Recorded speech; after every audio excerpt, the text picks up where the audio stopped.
So I've been trying to work on some project here, and there's a lot involving. You need to pass things around, and you need to like avoid duplication of code here and there. So I'm someone who writes Node, and I'm trying to get something very simplified. So there's a concept known as decorators, and mostly in things like Python you'll hear of metaprogramming. So in JavaScript you can perform metaprogramming using decorators or the prototypes, proxies, and other concepts. So we usually have a list of decorators, and for example you have those for class, property, parameter, methods, and we have factories that call other functions. We have a way of passing metadata, of which we usually use reflect metadata. So if you're new to TypeScript and I haven't tried it with JavaScript, but I know it's possible. But you need to know that there's an order in which things are being executed, so that so you need to make sure in the way you are putting your stuff, they are ordered in a way that we can execute. So one thing to note here, you can see we have this kind of stuff, and they seem too much intimidating, but let me just show you how I have used it. If I go to my project here, I have this project. I was to build just an Express app. I'm trying to work on a starter kit, but so if you check closely, we have kind of the core here. So core is where now we have put a bit of those things. So if you come to the decorators, we have this controller. There's a lot of things going on here, but I'll just need to show you. You see this, it's very simple the way it looks. So when you just wrap your function with this inside a class, it should convert that into a controller. Then it will swap the context and do whatever it's supposed to do. Also will automatically inject the router. So it's very simple. This is a factory function that gets the path. So the / the default, or you can just pass another one. Then you have methods here, the props. So this is the body, the query, and this is the path params. So once we pass this, then we'll remain with this function here. So this function is now the one which invokes the target function, and because we will be extracting only the key, so the property key, if we map it, we'll get the property key which will be pointing to the class name. But if we wanted the method itself, then we could just add another descriptor next to it here. So then we we use this reflect metadata to extract from the class. So the target here is the class. This property key is the property being referenced at that given point in time. Then now you get if it already has routes. If you have routes there, then we push the one which has been passed. Then now what we do is to just overwrite the original one with the new routes. So it's that simple. That's how you create a either post or these ones here. They'll do the magic, and I'll just show you in a bit. So if you come back to the controller also has a base path which now points whether is it API or /users. You can override it. Then you have the control options where you can pass your middlewares. So these middlewares are the ones which can be executed before your request is executed. Next up, we normalize the path. We check whether it's ending with a / and then we replace it with, this is just to normalize the path. Afterwards, then we construct the metadata for this controller. After constructing it, then now we get the routes, the route metadata. So what happens here is now we get from the prototype. So if you maybe if you're interested, you can learn about the prototype. So you get the routes from the prototype. Then now for those routes, because the routes have been injected from this end here. So what you do is for each, we'll just say we debug, we run a debug, then we set that metadata that we have set here with those middlewares. Afterwards, then we set the token, then bind it to a dependency injection container. So after that, we go to this controller module. So this controller module now is the one that does the magic. When you register controller, we get the metadata key from the target, which now is the class. Then it will give us all the routes that are there. If it's not there, then we just throw an error. That means someone can decorate a class without it having the @controller. So if it doesn't have the @controller, then it should throw an error. Then we create a router. We spread after getting the details. Then we spread the info. Then we set this to the controllers for this class. Okay, so we have a map here with the controller info. So once it's already set, we'll just be updating it in case it's already there. We debug there. Then if we're going to initialize, then now we extract everything from the controller info because we have created it here. Then for all the routes, we now auto bind the method names that are there. We bind to the instance of that class. Afterwards, then now we get all the middlewares, combine them in that any middleware which is passed in the class level should be run before the method. So that means we spread the middlewares from the class level, controller level, then out to the method level. Then we apply them. So once we get all of them, if it's greater than 0, then now we rechain them to the right. So we'll use reduce right. So this is what will execute all these middlewares. Afterwards, then we pass this at the end so that our current middleware gets the scope of the request.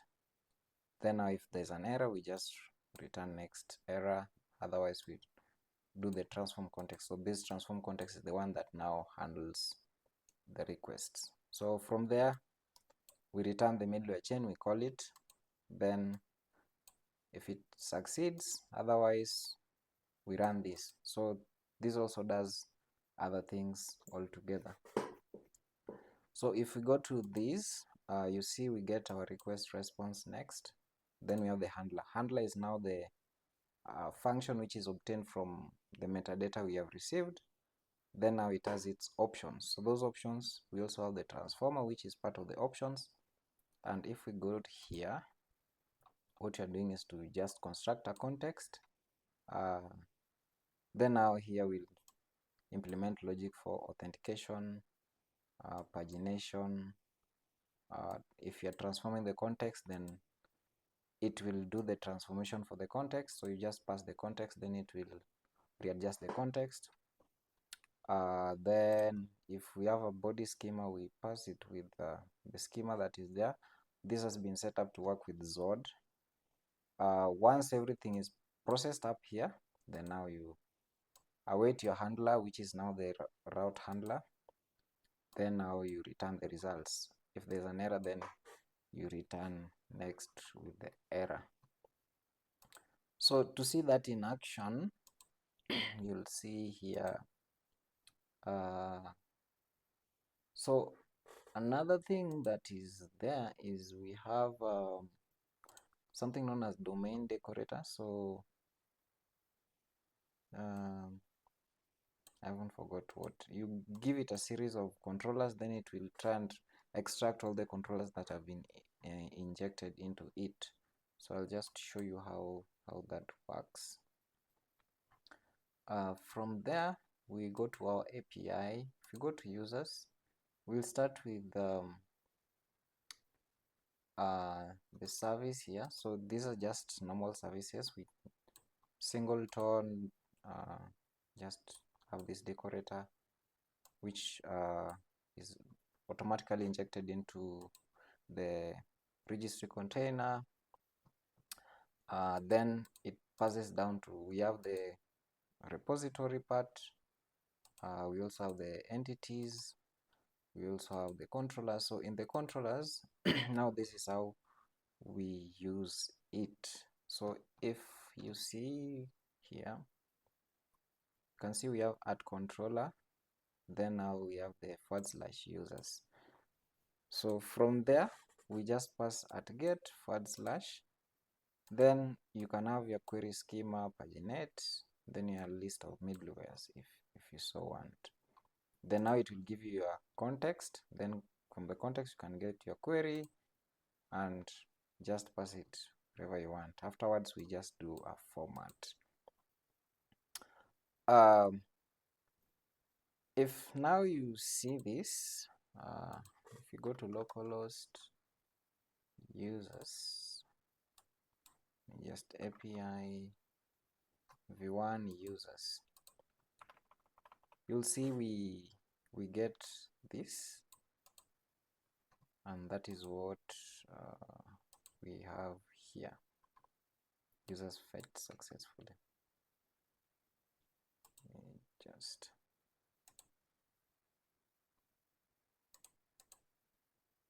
users fetched successfully. So that's the magic behind the scenes. So once you create a controller here, you'll need to bind it to this module. So this module is now the one that resolves all your dependencies. Then now this is what now you pass to your here.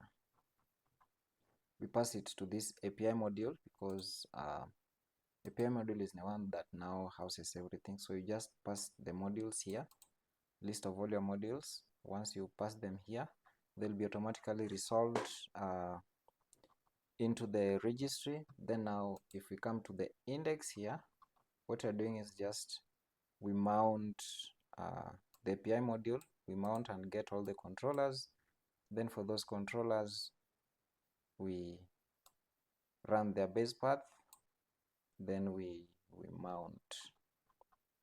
Afterwards, we mount it to the base path, of which this now will be, where is it? This one, base path, which has been configured here. So this is a lot of code, but I can say it's something which is really interesting. If you see that at the end of the day, what you need to do is to just use this function to do the magic for you. It's kind of really interesting. And also here we have a way for you can configure it to work this way. You can have an array of things you want to check. So if you want to restrict someone based on multiple, it's okay. If you want to restrict on one, otherwise if you just want to make sure the user is logged in, then you pass auth true.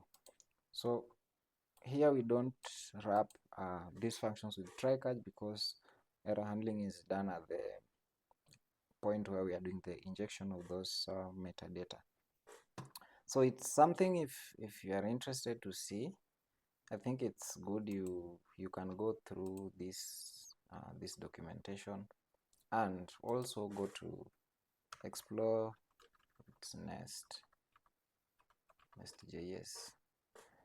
Explore how these people are really writing their stuff. So mine is quite different from the way they have done theirs, but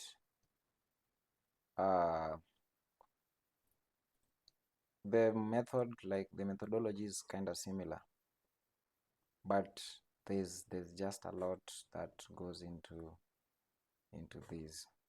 So the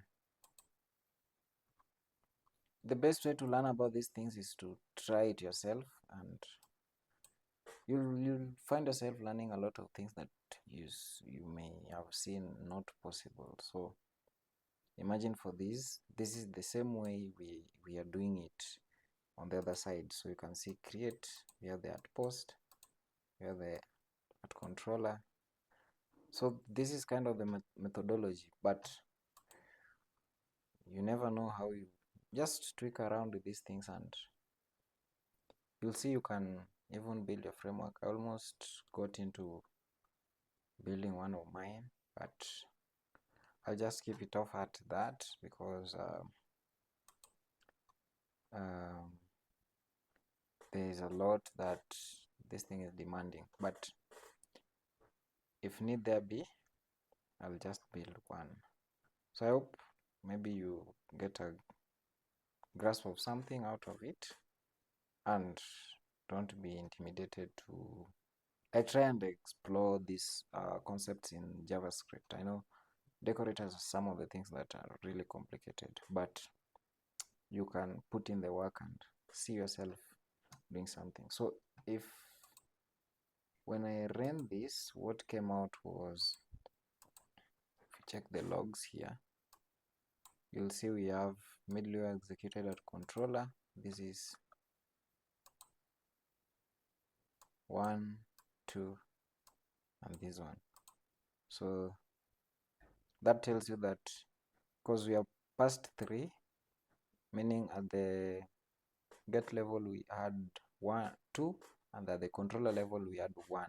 So meaning we have to execute a total of 3. So every time you'll be running your application, the request will be passing through those 3 middlewares before it reaches its destination. So also another cool thing here, we have something here known as transform. So transformer is just a function that will receive the context. So once it receives the context, it should return the context. So that way you can always modify the state of your request and do something with it. So thanks for watching, and maybe see you next time for something else. If you want to check on this, please you can, I have a GitHub repo for it, and GitHub for render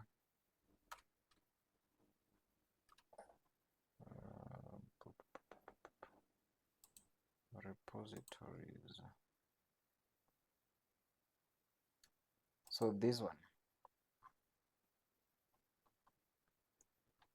I've been just trying to do a bunch of things here. So this is the repo. It's free. I'm not charging anyone for seeing it or working with it. If you wish to work with it, it's okay with you. If you feel you need to exploit, it's fine. If you feel you need to fork it, just fork it. If you feel you can develop it or you can help me facilitate the development, well and good. But I hope this kind of stuff can help you in your learning process and change your mindset on how you are doing your development.